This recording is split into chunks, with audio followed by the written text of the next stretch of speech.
Hey guys, hope you doing well.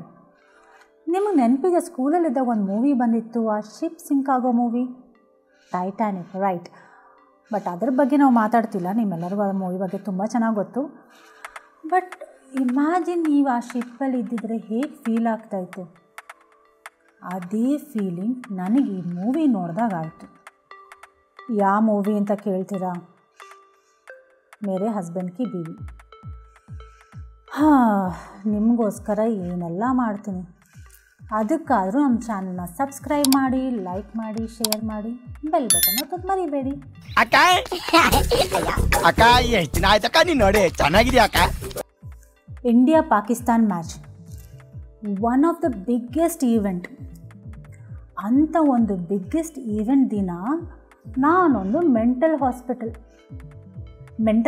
ಅಲ್ಲ, ಥಿಯೇಟರ್ಗೆ ಹೋದೆ ಒಂದು ರಾಷ್ಟ್ರ ಭಾಷಾ ಸಿನಿಮಾ ನೋಡೋಕ್ಕೆ. ರಾಷ್ಟ್ರ ಭಾಷಾ ಅಲ್ವಾ? ಮತ್ತು ಒನ್ ಆಫ್ ದ भाषास इन इंडिया. मज़ा आया और मैं ये जो मज़ा है हिंदुस्तान के हर व्यक्ति को देना चाहता हूँ. ಅಂತ ಒಂದು ಬಿಗ್ ಇವೆಂಟ್ ಬಿಟ್ಟು ನಾನು ಯಾಕೆ ಮೂವಿ ನೋಡೋಕ್ಕೆ ಹೋದೆ ಅಂತ ಕೇಳ್ತೀರಾ? ನನ್ನ dedication towards my audience. So ಬನ್ನಿ ಶುರು ಮಾಡೋಣ ಇವತ್ತಿನ ಮೂವಿ ಬಗ್ಗೆ. So Mere husband ki Biwi, directed by Aziz, starring Arjun Kapoor, Rakul Preet and Bhumi Pednekar. Meter ಬೇಕು, ಮೀಟರ್. ಸೊ ನಾನು ಈ ಥಿಯೇಟರ್ಗೆ ಎಂಟರ್ ಆದಾಗನೇ ಒಂದು ಝೀರೋ ಎಕ್ಸ್ಪೆಕ್ಟೇಷನಲ್ಲಿ ಎಂಟರ್ ಆದೆ. ಬಟ್ ಒಂದು ಮೂವಿ ಆ ಝೀರೋ ಎಕ್ಸ್ಪೆಕ್ಟೇಷನ್ನ ಮೀರಿ ಕೆಟ್ಟದಾಗಿ ಮಾಡ್ತಾರೆ ಅಂತ ಇವತ್ತು ನನಗೆ ಗೊತ್ತಾಯಿತು. 25-26 ವರ್ಷ ಆಯಿತು ನೀವು ಹುಟ್ಟಿ. ಈ ದೇಶಕ್ಕೆ ನಿಮ್ಮಿಂದ ಒಂದು ಸಣ್ಣ ಸಹಾಯ, ಸ್ಮಾಲ್ ಹೆಲ್ಪ್, ನೋ ಚಾನ್ಸ್. ಇವತ್ತು ಯಾಕೋ ನಾನು ಮೂವಿ ಬಗ್ಗೆ ಬಿಟ್ಟು ಬೇರೆ ಎಲ್ಲ ಮಾತಾಡ್ತಾ ಇದ್ದೀನಲ್ಲ, ಯಾಕೆ ಗೊತ್ತಾ? ನಿಮ್ಮ ಒಳ್ಳೇದಕ್ಕೋಸ್ಕರ, ನಿಮ್ಮ ಮೆಂಟಲ್ ಹೆಲ್ತ್ಗೋಸ್ಕರ. Mental health is very important. ಆಯಿತು, ಆದರೂ ನೀವು ಮೂವಿ ನೋಡಲೇಬೇಕು ಅಂತಿದ್ರೆ ಬನ್ನಿ ನೋಡೋಣ. ಅವ್ನು ನನ್ನ ಪೆದ್ದ ಏನಪ್ಪ ಈಗ ನಿನ್ನ ಕತೆ? ಓಕೆ, ಏನಯ್ಯ? ಒಂದು ನಿಮಿಷ ನಾನು ಪೆದ್ದ. ಸೊ ಬೇಸಿಕ್ಲಿ ಈ ಮೂವಿ ಒಂದು ಅಂಕುರ್ ಚಡ್ಡಾ ಅನ್ನೋ ಕ್ಯಾರೆಕ್ಟರ್ ಮೇಲೆ ಬೇಸ್ ಆಗಿದೆ. Is a real estate broker played by none other than Arjun Kapoor, and he would have recently gone through a divorce, ex-wife being Bhumi Pednekar.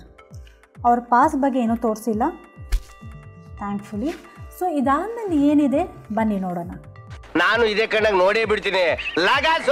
ಇಷ್ಟೆಲ್ಲ ಡ್ರಾಮಾ ಲೈಫಲ್ಲಿ already ನಡೀತಿದ್ದಾಗ and ಉಸಿರಾಡೋಕ್ಕೂ time ಇಲ್ಲದೆ ಇದ್ದಾಗ Arjun Kapoor accidentally sees his college hot beauty Rakul Preet Singh.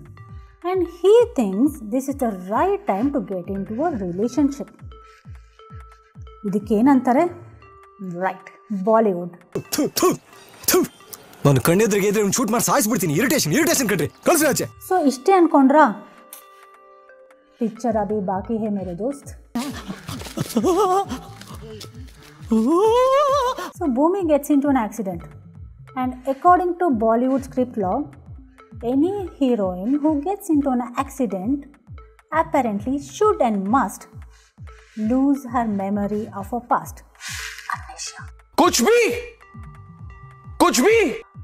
Relax Arnab, we are just starting. I am sorry, Babu. So Bhumi's hard disk reboot ಆಗಿ ಅವ್ರು Arjun Kapoor propose ಮಾಡಿರೋ scene ಹೋಗಿ ನಿಲ್ಲುತ್ತೆ. ಅರ್ಜುನ್ ಕಪೂರ್ನ ಒಂದ್ಸಲಿ ಮದುವೆ ಆಗೋದೇ ಒಂದು ದೊಡ್ಡ ತಪ್ಪು. ಅಂಥದ್ರಲ್ಲಿ ಸೆಕೆಂಡ್ ಟೈಮ್ ಆಗೋದು ಒಂದು ದೊಡ್ಡ ಪಾಪ.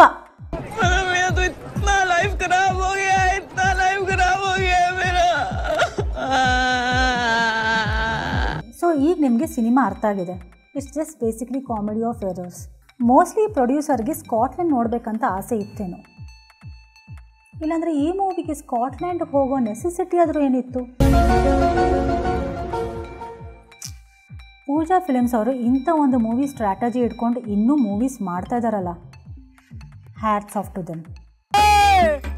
ನಾವೆಲ್ಲ ಅವಾಗ್ಲೇ ಹಂಗೆ, ಇವಾಗ ಕೇಳಬೇಕಾ? So basically coming back to the story, Arjun Kapoor ಯಾವಾಗ ರಕುಲ್ ಹತ್ರ ಹೋಗ್ತಾರೆ, ಅವ್ರಿಗೆ ಭೂಮಿ ಬಂದು ಒಳ್ಳೆ ಗೋಸ್ಟ್ ಥರ ಹಾಂಟ್ ಮಾಡ್ತಾಳೆ. ಇದೆಲ್ಲೋ ನೋಡಿದ್ದೀನಿ. ಮಾಂಜೋಲಿಕಾ. ಆ್ಯಕ್ಚುಲಿ ಇದೇ ಥರ ಮೂವಿ ಮಾಡಿದ್ರೆ ಚೆನ್ನಾಗಿರ್ತಿತ್ತಲ್ಲ. ವೈಫ್ ಸತ್ತೋಗ್ಬಿಟ್ಟಿದ್ದಾಳೆ, ಅರ್ಜುನ್ ಕಪೂರ್ ಯಾವಾಗ ರಕುಲ್ ಹತ್ರ ಹೋಗ್ತಾನೆ, ಎಕ್ಸ್ ವೈಫ್ ಬಂದು ಹಾಂಟ್ ಮಾಡ್ತಾಳೆ. ಸಖತ್ ಎಂಟರ್ಟೈನಿಂಗ್ ಆಗಿರ್ತಿತ್ತು, ಚೆನ್ನಾಗೂ ಇರ್ತಿತ್ತು. ಅದು ಬಿಟ್ಟು ಸೇಮ್ ಓಲ್ಡ್ ಸ್ಟೋರಿ, ಅಮ್ನೇಸಿಯಾ, ಸ್ಕಾಟ್लैंड ಬೇಕಿತ್ತಾ? जनता को आप मूर्ख समझना बंद कर दीजिए। इस प्रकार की बचकाना बातें किसी के गले नहीं उतरती, लोग मजाक उड़ाते हैं। ಹೌದು, ಈ ಡೆಲ್ಲಿ ಬಾಯ್ಸ್ ಯಾವಾಗಲೂ ಯಾಕೆ ಅವ್ರ ಡ್ಯಾಡ್ಸ್ ಬಿಸ್ನೆಸ್ ಬಿಟ್ಟು ಬೇರೆ ಏನು ಇರೋದೇ ಇಲ್ಲ? ಸಂಜೆ ಆಗ್ತಿದ್ದಂಗೆ ಬರೀ ಕುಡಿಯೋದೇ ಕೆಲಸ ಅವ್ರಿಗೆ. हमारे यहाँ ऐसा ही होता है। ಹೌದು, ನನಗೊಂದು ಅರ್ಥ ಆಗಲ್ಲ, ಈ ಮೂವಿನ ಅಷ್ಟು ಹುಡುಗಿರು ಇವನಿಂದ ಯಾಕೆ ವಾವ್ ಅಂತ ಹೋಗ್ತಾರೆ? ಅವನಲ್ಲಿ ಏನಿದೆ ಅಂತ. ಅದಕ್ಕಿಂತ ಅವನೊಂದು ಫ್ರೆಂಡ್ ಇದ್ದ, ಅವನು ಚೆನ್ನಾಗಿದ್ದ, ಅವ್ನಿಗೇನು ಸ್ಕ್ರೀನ್ ಟೈಮ್ ಕೊಟ್ಟಿದ್ರು, he did really well in that. ಮನೆ ನೋಡ್ತೀರ, ಡಿಸ್ಟರ್ಬಿಂಗ್ ಮಾಡ್ತೀಯಾ? ಹೋಗಲಿ ಬಿಡಿ, ಒಂಚೂರು ಒಳ್ಳೇದು ಮಾತಾಡೋಣ. ಈ ಮೂವಿ ಸಿನಿಮ್ಯಾಟೋಗ್ರಫಿ ತುಂಬ ಚೆನ್ನಾಗಿದೆ. ಆ ಡೆಲ್ಲಿದು ವೈಟ್ ಶಾಟ್ಸ್ ಏನು ತೊಗೊಂಡಿದ್ದಾರೆ ತುಂಬ ಚೆನ್ನಾಗಿ ಒಂದು ದೇಸಿ ಫೀಲ್ ಕೊಡುತ್ತೆ ನಮಗೆ. ನಂಗೆ ಒಂದು ಅರ್ಥ ಆಗಲ್ಲ, ಈ ಬಾಲಿವುಡ್ ಸಿನಿಮಾಲಿ ಯಾಕೆ ರಷ್ಯನ್ಸ್ನ ಅಷ್ಟು ಆಬ್ಜೆಕ್ಟಿಫೈ ಮಾಡ್ತಾರಂತ. They always show Russian girls to be strippers or make poor jokes on them. So ಒಂದು ಸೀನಲ್ಲಿ ಅರ್ಜುನ್ ಕಪೂರ್ ಫ್ರೆಂಡ್ ಅರ್ಜುನ್ನ ಬ್ಯಾಚುಲರ್ಸ್ ಪಾರ್ಟಿಗೆ ಕರ್ಕೊಂಡು ಹೋಗ್ತಾನೆ. ಅಲ್ಲಿ ಶಕ್ತಿ ಕಪೂರ್ ರಷ್ಯನ್ ಗರ್ಲ್ಸ್ ಜೊತೆ ಡ್ಯಾನ್ಸ್ ಮಾಡ್ತಿರ್ತಾರೆ. ಇಲ್ಲೊಂದು ಡೈಲಾಗ್ ಬರುತ್ತೆ, ಇನ್ ರಷ್ಯನ್ ಸೆ ತೆರೆ ದಿಲ್ ಪೆ ಮಲ್ಹಮ್ ಡಾಲೂಂಗಾ. Who even writes these kind of lines? And where is the censor board? कितने तेजस्वी लोग हैं हमारे पास, कितने शानदार विचार रखते हैं जी। ನಾನು ಯೂಶಲಿ ಯಾವ ಮೂವಿಯಲ್ಲೂ ಅವ್ರ ಕ್ಯಾರೆಕ್ಟರ್ನ ಇಷ್ಟು ರ್ಯಾಂಡಮ್ ಆಗಿ ತೋರಿಸಿರೋದು ನೋಡಿರಲ್ಲ. So for example, Rakul Preet Singh, who's a physio, keeps travelling from London to Delhi very often and also teaches hand gliding. ಅಬ್ಬಾ, ನನಗಿಲ್ಲಿ ವಿಜಯನಗರಿಂದ ಕೋರಮಂಗ್ಲಾಗ ಹೋಗಿ ಬರೋ ಅಷ್ಟೇ ಅಬ್ಬಬ್ಬಾ ಅನ್ಸ್ಬಿಟ್ಟಿರುತ್ತೆ. ರಕುಲ್, ಇದೊಂದು ಬದುಕಿ, ಇದೊಂದು ಜನ್ಮವೇ, ಎಂತಹ ದುರ್ವಿಧಿ, ಇದೆಂತಹ ದುರ್ವಿಧಿ. Of all the ideas of intro, director chooses Rakul to fall of the sky right into Arjun's sight. ಈ ಥಾಟ್ ಹೇಗಾದರೂ ಬಂತು? ನನಗಂತೂ ಈ ಜೀವನವೇ ಬೇಸರವಾಗಿ ಹೋಗ್ಬಿಟ್ಟಿದೆ. ಸೊ ನೋ ಡೌಟ್ ರಕುಲ್ ಅವ್ರು ತುಂಬ ಚೆನ್ನಾಗಿ ಕಾಣ್ತಾರೆ, ತುಂಬ ಗ್ಲಾಮರಸ್ ಆಗಿ ಕೂಡ ಕಾಣ್ತಾರೆ. ಬಟ್ ಫ್ಲ್ಯಾಶ್ ಬ್ಯಾಕ್ ಸೀನ್ಗೆ ಹೋದಾಗ ಎಲ್ಲರೂ ಅವ್ರು 30s ಇರೋ ಥರ ಕಾಣ್ತಾರೆ. 30s ತಾನೇ ಇರೋದು. ಯಾರೇ ಚಪಾರ್ ನನ್ನ ಮಕ್ಕಳು? ಯಾಕಪ್ಪ, ಪಂಜಾಬಿ ಹುಡುಗಿ ಅಂದರೆ ಬರೀ ಕುಡಿತಾನೆ ಇರಬೇಕಾ? ಹಿಂದಿಯಲ್ಲೂ ಕೂಡ ತೆನ್ನು ಮೇನು ಅಂತಲೇ ಮಾತಾಡಬೇಕಾ? ಈ ಬಾಲಿವುಡ್ ಅವ್ರ ಸ್ಟ್ಯಾಂಡರ್ಡ್ ಥಾಟ್ಸಿಂದ ಹೊರಗೆ ಬರೋದೇ ಇಲ್ವಾ? इस सज्जन को क्या तकलीफ है भाई, क्या तकलीफ है इनको? ಈ ಮೂವಿ ಏನು ಅಷ್ಟು ಕೆಟ್ಟದಾಗಿಲ್ಲ, ಒಂದು ಒಳ್ಳೊಳ್ಳೆ ಸೀನ್ಸ್ ಕೂಡ ಇದೆ. ಅದೇ ಆ ಡೋಲ್ ಇಟ್ಕೊಂಡು ಪ್ರಪೋಸ್ ಮಾಡೋ ಸೀನು, ಆದರೆ ಈ ಸೀನ್ ಎಲ್ಲೋ ನೋಡ್ದಂಗಿದೆ. मर भी जाए प्यार वाले. ಓ ಅದ ಇದು. प्यारी समझ गई. ನೀವು ಅರ್ಜುನ್ನ ಆ್ಯಕ್ಟ್ ಮಾಡೋದು ನೋಡಬೇಕಾ?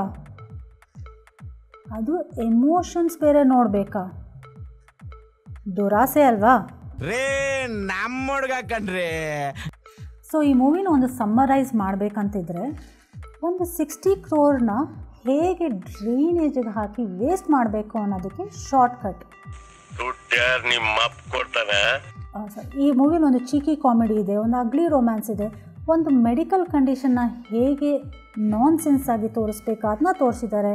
ಸೊ ಒಂದು ಮೂವಿ ಫ್ಲಾಪ್ ಆಗೋದಕ್ಕೆ ಏನೇನು ಎಲಿಮೆಂಟ್ಸ್ ಬೇಕು ಅದೆಲ್ಲ ಈ ಮೂವಿಯಲ್ಲಿದೆ.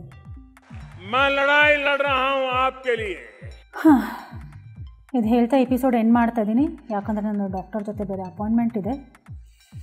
So this is Ashwini Rao signing off from honestly speaking. Next ಎಪಿಸೋಡ್ವರೆಗೂ ನಮ್ಮ ಚಾನಲ್ನ ಸಬ್ಸ್ಕ್ರೈಬ್ ಮಾಡಿ, ಲೈಕ್ ಮಾಡಿ, ಶೇರ್ ಮಾಡಿ, ಬೆಲ್ ಬಟನ್ ಒತ್ತೋದು ಮರಿಬೇಡಿ.